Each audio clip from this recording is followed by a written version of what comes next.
Bonjour à tous, j'espère que vous allez bien. Donc, je suis Natacha de la chaîne AstroTradi et je reviens ce jour vers vous pour vous parler des énergies de la prochaine nouvelle lune. Donc, une nouvelle lune qui aura lieu dans le signe du Bélier, qui aura lieu le 17 avril à 13h52 exactement, heure de Paris. Et donc, c'est une nouvelle lune Bélier, donc des énergies feu, des énergies de dynamique, des énergies de nouveau démarrage. Donc, c'est principalement ce qu'il faut retenir. Les signes les plus impactés seront les signes de la croix cardinale, donc le signe du bélier, le signe en face de la balance, le signe du capricorne et le signe du cancer. Donc ce sont tous les signes qui sont en carré avec cette nouvelle lune. Alors, les autres signes, bien évidemment, vont également être impactés, mais à moindre mesure, hein, puisqu'on sera davantage sur des sextiles ou éventuellement aussi sur des trigones. Donc, les 4 signes que j'ai cités, c'est ceux qui seront peut-être un petit peu les plus perturbés dans leur vie quotidienne. Voilà, où ils auront certainement à revoir éventuellement des choses, à agir un petit peu plus que les autres signes, hein. Ce sera une nouvelle lune qui sera un petit peu certainement moins fluide pour eux. Maintenant, quel que soit le signe dans lequel vous êtes, donc vous regardez votre ascendant, bien évidemment, hein. Quand on parle d'astrologie, on parle toujours d'ascendant ou éventuellement le signe lunaire. Donc vous regardez si vous avez des facteurs, des planètes, un milieu du ciel, un ascendant, éventuellement une part, donc aux alentours de ce 27e degré du bélier, donc à 2-3 degrés d'orbe à peu près, donc entre le 25e degré et le 30e degré du bélier, quel que soit votre signe. Et si c'est le cas, c'est la planète donc qui sera en relation avec ce degré qui pourrait générer donc chez vous des événements.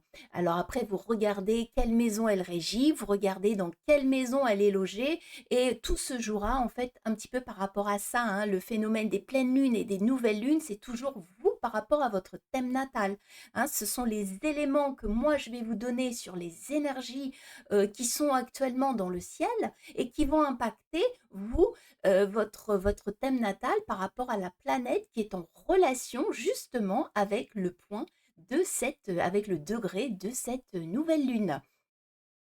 Donc, on va un petit peu s'attarder sur tous les placements, en sachant qu'on a quand même une majorité des planètes, quasiment toutes. On a un gros stellium dans le signe du bélier, donc on a assez peu d'aspects finalement, puisque tout le monde un petit peu se télescope dans ce signe. Donc là, il va falloir faire preuve d'organisation. On va voir comment tout ça pourrait un petit peu se coordonner, puisqu'on a des planètes, bien évidemment, qui vont prendre le lead par rapport aux autres, qui vont être un petit peu plus fortes aussi que les autres. Donc, on va voir un petit peu tout ça dans cette vidéo. Alors, par ailleurs, je viens de refaire mon site internet. Donc, si vous voulez jeter un petit coup d'œil, voir un petit peu ce que je fais, comment je travaille, moi, à mon niveau, l'astrologie. Qu'est-ce que l'astrologie traditionnelle? Donc voilà, vous avez le nom du site astrologie-du-6 traditionnel.fr et vous pouvez regarder également les prestations, ce que je vous propose.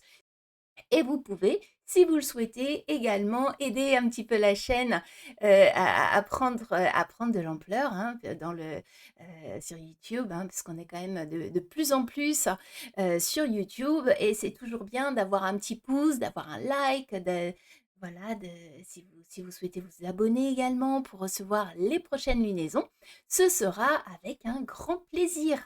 Donc on y va, on va démarrer tout ce que cette pleine lune a à nous offrir durant donc le prochain mois, hein, puisque nouvelle lune, c'est un nouveau cycle, c'est un nouveau démarrage. À tout de suite.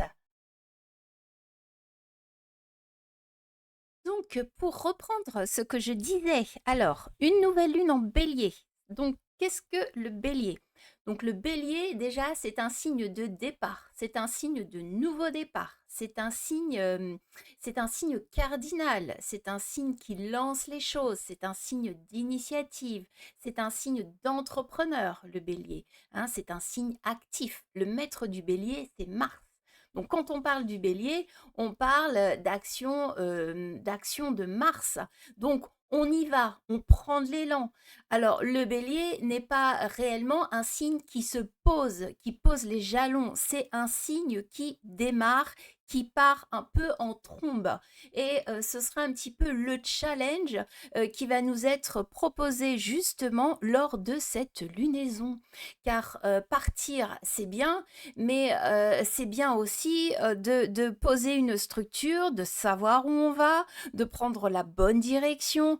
Et là, avec toutes ces planètes qui vont être les unes sur les autres, justement, chacun pour essayer de faire ce qu'elle a à y faire, en fait, selon ses attributs. Hein, puisque quand on parle de Saturne, on sera sur un frein, on sera sur de la lenteur. Donc Saturne qui est arrivé en bélier. Quand on parle de Mercure, on parle de pensée, on parle de réflexion, on parle d'organisation, du comment on fait. Quand on parle de Mars, on parle de on y va, on met les turbos et on fonce. Et quand on parle de Soleil et la Lune, c'est le Soleil représente également un peu l'objectif qu'on a à y faire hein, dans ce signe bélier. Et la Lune, c'est l'émotionnel. Comment on ressent tout ça et comment on va gérer aussi tout ça dans nos vies quotidiennes. Parce que la Lune, c'est aussi la vie quotidienne, c'est notre intérieur, c'est notre émotionnel. Donc, ça va être le point, le dilemme va être un petit peu ici, hein, parce qu'une nouvelle lune sur un gros démarrage comme ça, avec autant d'énergie très différentes, eh ben, il va falloir s'y retrouver et il va falloir structurer les choses. Et en plus, on a, pour conclure, Neptune au milieu, donc qui n'arrange pas la sauce, bien évidemment, puisque Neptune, c'est quand même une planète de flou, une planète d'imagination, d'illusion, une planète de rêve. En fait, Neptune, c'est un peu le grand tout. Ça voudrait dire un petit peu schématiquement que tout nous est proposé et par quoi on démarre. Hein. Et donc, ça va être là. C'est pour ça on va surtout discuter de ces énergies, de comment on va faire. On va un petit peu creuser les attributs des différentes planètes par rapport à leur dignité dans ce signe du bélier, parce qu'on a des planètes qui sont très fortes, et ça c'est vraiment un point positif, et c'est le Soleil et Mars, où là on a deux grosses planètes qui dirigent le bélier, des planètes feu, des planètes d'envergure, hein, des planètes d'avancée. Et puis derrière, ben, on a les planètes qui sont pas forcément à l'aise, telles que Saturne, où lui, il freine des cas de fer. Et puis, on a aussi Mercure, la pensée, où on se dit, bon, maintenant, comment on fait? Donc, alors, ce nouveau démarrage, en fonction de vos thèmes, comme je vous disais, ça peut concerner différents domaines de votre vie. Après, c'est à vous, vous regardez dans vos thèmes le bélier où vous avez Mars. Donc là, ça va se jouer essentiellement là-dessus, où vous avez Mars et où vous avez le Soleil. Puisque le Soleil, il ne faut pas l'oublier, mais il est aussi en exaltation dans le bélier. Donc, vous regardez déjà si vous avez un Mars et un Soleil qui est en trigone à ce signe du bélier. Alors, quand je parle de trigone, c'est signe de feu. Si vous avez un Mars ou un Soleil qui est en Lion ou qui est éventuellement aussi en Sagittaire, où là, cette pleine lune va vraiment vous donner un véritable élan. Hein. Donc, les domaines de votre vie qui peuvent être impactés, ça peut être un domaine amoureux, ça peut être le domaine du travail, ça peut être les enfants, ça peut être des idées nouvelles, ça peut être des vacances, ça peut être des voyages, si c'est la maison neuve, par exemple. Hein. Donc, ça peut être très divers. Alors ensuite, je vais quand même commencer par ces 4 signes, comme ça ce sera fait. Donc pour les 4 signes les plus impactés, donc le Bélier et la Balance. Alors le Bélier parce que vous allez avoir, tout cet amas sur votre tête, directement. Donc ça concernera essentiellement votre corps. Donc ça concernera la santé. Ça concernera le Bélier aussi au niveau de la santé, c'est le signe de la tête. Donc ça peut être aussi des migraines, ça peut être des mal de tête, ça peut être, voilà, c'est tout ce qui concerne la tête, le visage, c'est voilà, en astrologie médicale, le bélier, ça représente aussi un petit peu ça et avec toutes ces planètes à l'intérieur. Donc pour tous les béliers, faites attention aux migraines. Donc ça, ce sera le petit conseil, hein, c'est pas forcément grave, mais c'est toujours un peu ennuyeux et la balance également qui est en face, qui sera quand même également fortement impactée.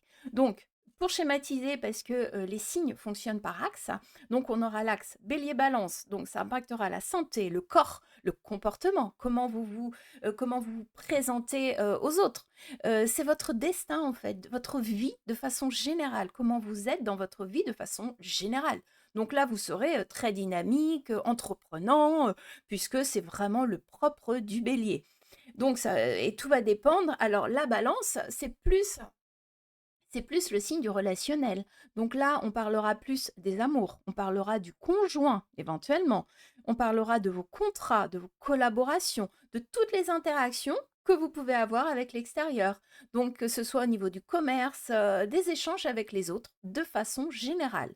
Donc bélier balance, voilà ce qu'il faut retenir, c'est l'axe du relationnel qui va être impacté, ou ça pourrait être un petit peu perturbateur, où vous allez peut-être vivre de nouvelles situations et devoir mettre en place des nouvelles directions de collaboration, des nouveaux amours, des coups de foudre.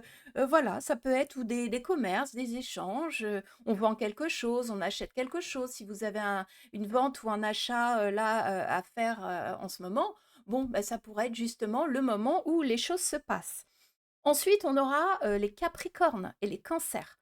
Donc là, ça impactera l'axe 4-10. Donc c'est l'axe de la famille et l'axe du statut social.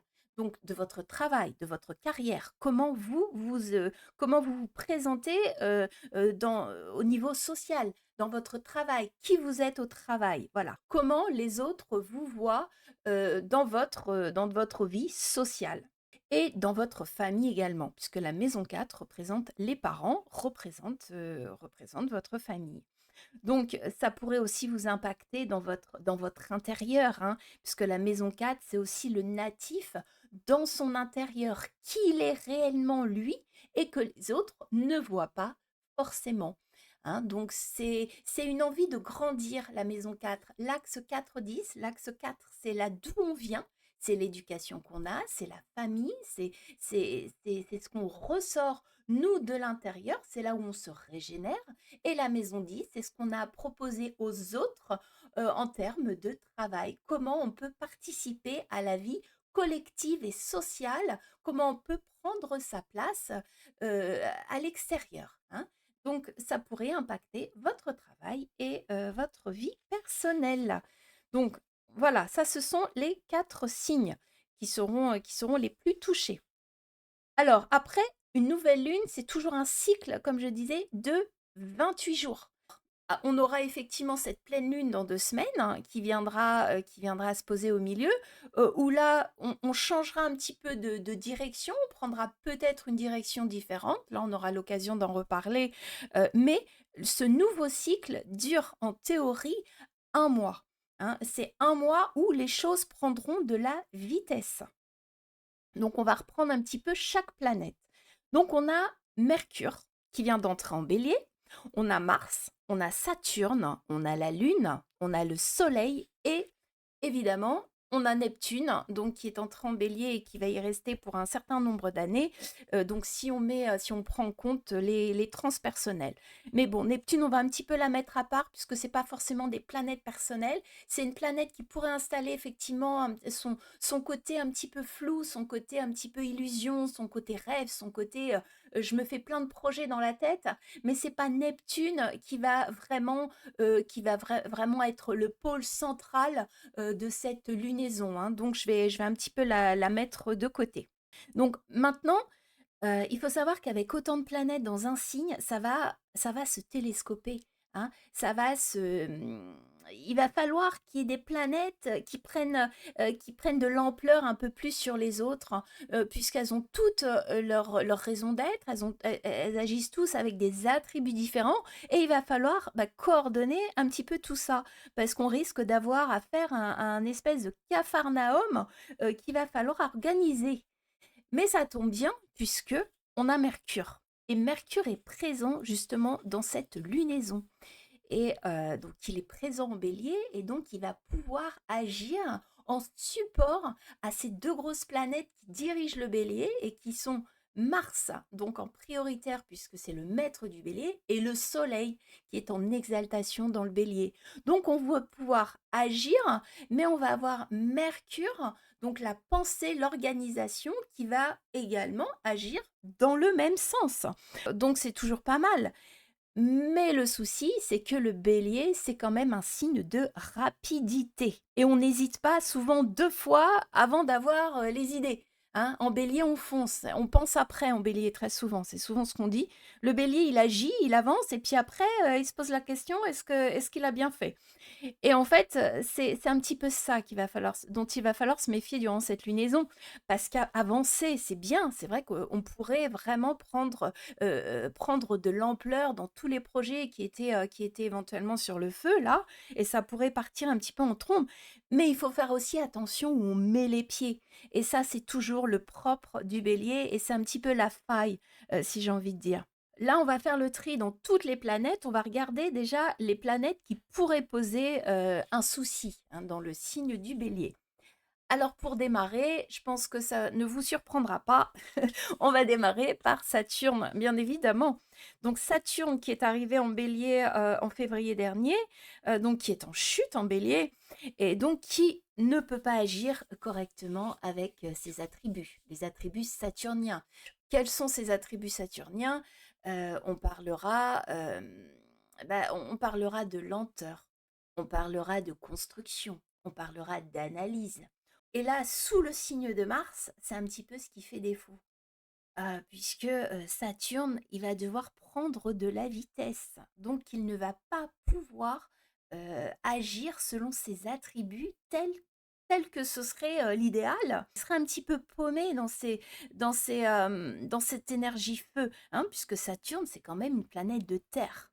Et la terre et le feu ne sont pas deux éléments qui sont super compatibles. On peut avoir un Saturne qui risque de freiner les choses, un Saturne qui freine un peu des cas de fer parce que de peur de pas trop pouvoir suivre le mouvement. Mais la chance qu'il aura, ce Saturne, durant cette lunaison, c'est qu'il est quand même appuyé par ses 2 maîtres, qui sont le Soleil et qui sont Mars. Alors Mars, qui est maître du bélier, il viendra donc instinctivement en support à Saturne, hein, pour lui donner la direction. Et ça va être une vraie aide. Ça va être quand même un point assez positif, hein, puisque la direction, elle sera assez claire en fait. Puisqu'on a le soleil également qui est dans ce même signe du bélier. Donc le soleil, ça éclaircit tout. Le soleil, ça illumine, ça ouvre des horizons, ça ouvre un spectre d'envergure comme ça où on voit beaucoup plus loin. On pourra avoir des objectifs euh, que je pourrais qualifier d'assez grandioses, hein. Mais maintenant, la question c'est est-ce que ce ne seront pas des objectifs un petit peu utopiques, un petit peu trop grands, puisque on peut dire que le Soleil est dans son signe d'exaltation et que là on a quand même 2 planètes feu, Mars et le Soleil. Et est-ce que on n'aurait pas un peu les yeux plus gros que le ventre, hein? Qu'on s'imagine que des grandes réussites, des grandes envies de faire des choses, et puis finalement, les choses, elles sont lentes avec ce Saturne qui freine, elles bloquent un petit peu. Voyez? Voilà. Donc là, sur ces énergies, il ne faudra pas forcément s'étonner que, avec Neptune en plus dans le signe du bélier, qu'on ait affaire à quelques éventuelles désillusions, hein. Mais bon, de façon générale, on a quand même les 2 maîtres qui portent le bélier, donc faudra pas non plus s'alarmer. Après, si on prend ce Mercure, donc Mercure, il est pérégrin dans le signe du bélier. Donc il est soumis à son maître qui est Mars et qui lui est sur place aussi à ses côtés. Durant un mois, on aura une pensée assez directe, assez fulgurante, assez cash, assez percutante, voire des idées soudaines, hein, rapides, des événements qui évoluent vite. Donc on fera aussi attention, donc là je mets un point de vigilance aussi au risque potentiel d'accident, hein, au sens propre comme figuré. On fera un petit peu attention, car un signe du bélier aussi chargé, bon, j'ai envie de dire, heureusement qu'on a un Saturne derrière qui freine un peu les moteurs, hein, parce que ça peut provoquer des avancées qui sont pas forcément bien réfléchies. des inattentions. Vous voyez, on a un peu on a les coudées un peu trop franches, on peut aller droit dans le mur. Hein, si on est malchanceux, on peut, voilà, il peut y avoir des risques de mauvaise direction, des accidents au sens propre comme au figuré, puisque on a un Mercure qui part dans le même sens que ces deux planètes feu. Hein. J'y reviens, j'insiste, mais c'est important. C'est important.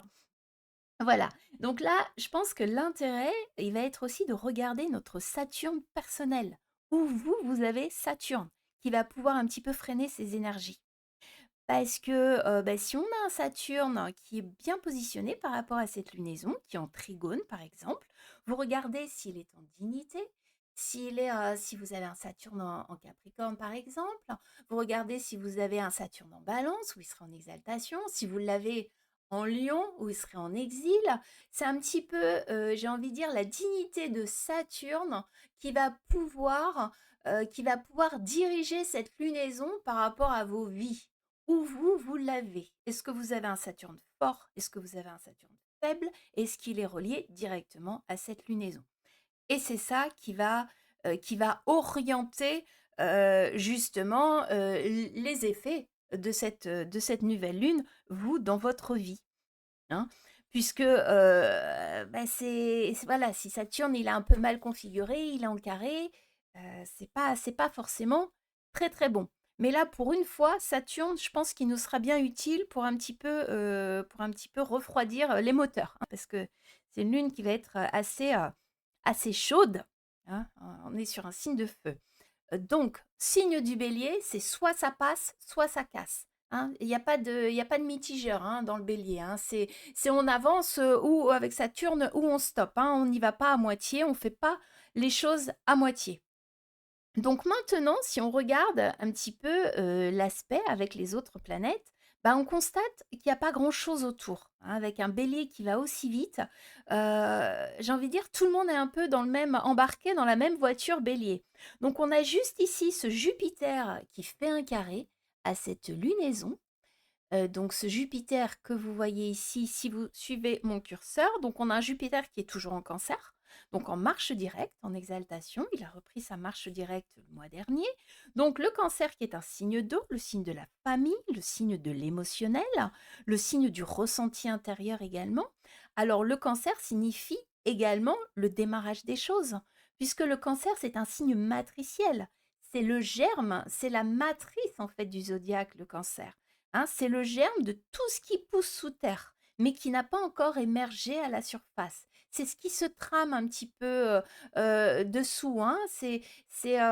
Voilà, c'est pas encore des choses qui sont fleurissantes à l'extérieur, mais c'est ce qu'on mature doucement à l'intérieur, puisque dès qu'on parle de signes d'eau, on parle de signes qui sont féconds, de signes qui sont créateurs. On crée des choses. Voilà, on, on génère des choses qui sont pas forcément encore bien présentes, mais qui sont là, qui sont prêtes à sortir et qui sont prêtes à voir le jour. On a ce Jupiter qui est carré à cette nouvelle lune. Donc, il faudra faire attention peut-être, puisque le Cancer étant un signe, comme tous les signes d'eau d'ailleurs, qui est très émotionnel, il faudra faire attention au surcroît émotionnel. On fera attention aux déceptions, puisque Jupiter, il est en exaltation dans le signe du Cancer. Alors, une planète en exaltation, souvent, ça agit vite, rapidement. C'est sujet aux excès. Hein. Un Jupiter Cancer, faut faire attention aux excès. Alors, les excès, ça peut générer quoi? Bah, des faux départs, des engagements un peu trop rapides, des engagements, à la fin, il y a pas de résultat, quoi. On est parti en trombe et puis au final, ça a fait pchit, hein, ça s'est éteint comme ça s'est allumé. Voilà.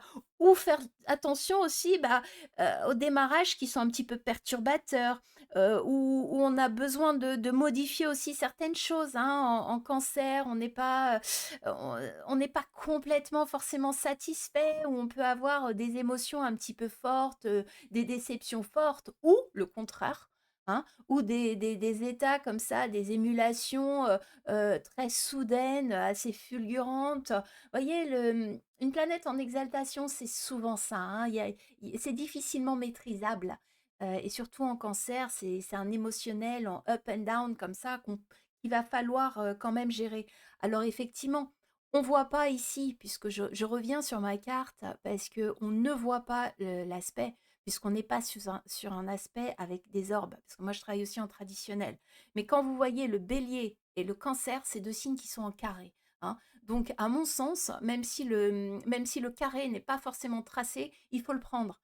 Parce que c'est la seule planète qui est à l'extérieur de tout cet amas bélier, et il va falloir quand même en trouver une pour pouvoir voir où tout ça, où tout cet amas, ça va rebondir, puisque ça rebondit forcément ailleurs quelque part. Et là, ça va rebondir où? Ça peut rebondir dans la famille, ça peut rebondir dans nous, notre fort intérieur, dans l'émotionnel. Ben, ça rebondit chez Jupiter Cancer. Voilà, tout simplement. Le cancer, c'est quoi? C'est les enfants. Le cancer, c'est la foule. Le cancer, c'est les autres. Le cancer, bah, c'est notre Jupiter, c'est une planète aussi d'expansion. C'est une planète où on s'ouvre aux autres, hein. C'est une planète collective, Jupiter. Donc, il faut faire attention que toutes ces énergies feu ne se répercutent pas négativement, émotionnellement, où ça nous procure quand même des émotions relativement fortes. Maintenant, ça peut être en bien ou en moins bien, hein. Après, tout va dépendre de vous, de votre vécu et comment vous pouvez vivre cette lunaison. Hein, puisqu'on on va éviter les faux départs. Ça pourrait être aussi des tsunamis, vous savez, voilà, des changements de direction soudains dans notre vie. À savoir que le bélier, c'est un signe de soudaineté. Donc, on peut avoir avec ce carré à Jupiter, des choses soudaines, inattendues comme ça, qui arrivent, euh, des, des jaillissements des nouvelles idées, par exemple, puisque le cancer, c'est un signe créatif, c'est un signe d'imagination. Donc, pour les artistes, ça peut être aussi assez positif, où on peut démarrer vraiment des choses et avoir des nouvelles idées fulgurantes qui nous portent, hein, avec ce Jupiter cancer qui est quand même bien à l'aise dans ce signe, hein. Donc, voilà, on retiendra cette idée essentiellement sur bah, cette idée où on veut démarrer de nouveaux projets et de nouvelles choses, mais des nouvelles choses qui pourraient peut-être un petit peu être bloquantes, puisque bah, Jupiter Cancer, c'est de la création, c'est aussi de la nouveauté, c'est des choses qui ne sont pas sorties encore, qui sont encore sous terre, mais que le bélier en carré ne demande qu'à sortir. Et la question, ça va être bah, comment on peut sortir tout ça. Alors, maintenant, je vais quand même passer sur une petite note aussi positive, hein, parce que c'est quand même une belle lunaison, hein, parce que peut-être j'en parle, parce que c'est vrai que quand on parle des lunaisons, bon, je mets toujours un petit peu le point sur le challenge que ça va nous procurer dans nos vies, sur ce que ça va nous apporter et sur comment il va falloir gérer les situations. C'est une lune positive dans la mesure où on démarre des nouvelles choses, on a des idées, etc. Mais je mets juste le point de vigilance sur attention au démarrage trop intempestif, trop fort et trop direct. C'est pas une nouvelle lune négative du tout. Et là, je repars sur une petite chose assez positive également, c'est que on a un Jupiter qui est en sextile Vénus. Donc ça c'est pas mal non plus. Alors Vénus, si vous la voyez ici avec mon curseur, voilà, elle serait en aversion à cette nouvelle lune, hein, puisque c'est un signe côte à côte, c'est-à-dire qu'elle a aucun aspect à cette nouvelle lune. Elle ne regarde pas la lunaison. Donc elle ne va pas interagir en direct avec cette nouvelle lune. Par contre, elle est en signe sextile avec Jupiter. Donc là, toutes les deux, Jupiter et Vénus, elles peuvent s'allier. En sachant que j'ai Vénus en taureau, alors Vénus c'est le lien, Vénus c'est l'affect, Vénus, c'est le plaisir, hein, c'est ce qu'on aime.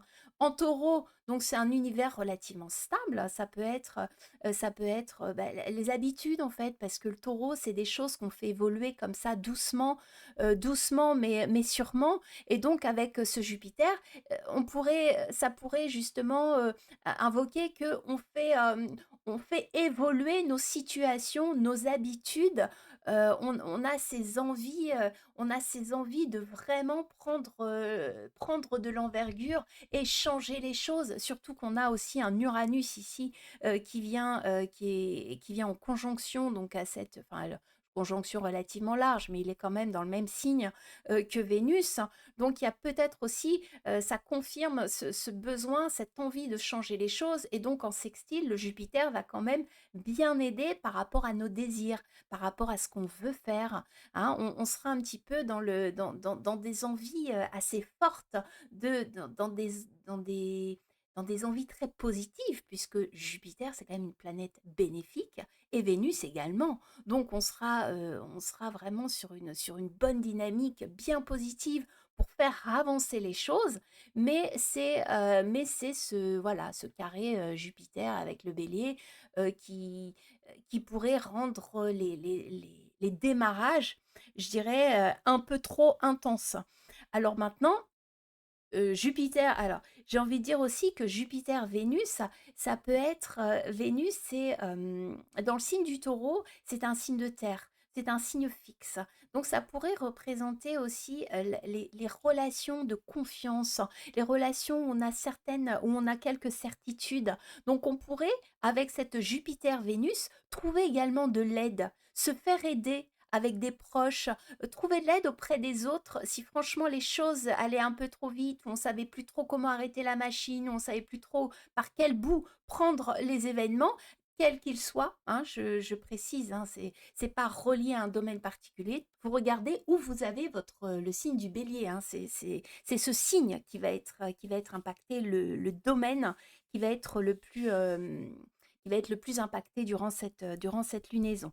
Donc, essayez de vous faire aider éventuellement avec des proches, demandez un soutien, demandez des conseils, puisque ça peut être une bonne alternative, hein, avec ce sextile Vénus-Jupiter. Puisque Jupiter, il faut savoir aussi les attributs de Jupiter en astrologie traditionnelle, c'est le conseil, c'est le conseiller. Hein. Vénus, c'est le relationnel. Donc ça peut être pas mal. Jupiter-Vénus aussi, ça peut être, comme on est sous une lunaison bélier, ça peut être un coup de foudre. Ça peut être quelque chose où d'un coup, on a un coup de cœur. On a envie de faire les choses. Vous voyez, c'est des choses qui peuvent arriver rapidement, en fait. Et c'est ça où il va falloir se méfier durant cette lunaison. Voilà, je pense que j'ai assez insisté sur le côté. Alors, c'est une nouvelle lune, excusez-moi, bénéfique. C'est une nouvelle lune d'avancée. C'est une nouvelle lune où on pose des projets. C'est une nouvelle lune où tout peut prendre de l'ampleur.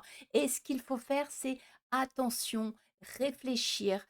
Puisqu'on a ce Mercure, planète de la pensée, qui va aller dans le même sens que le Soleil, que Mars.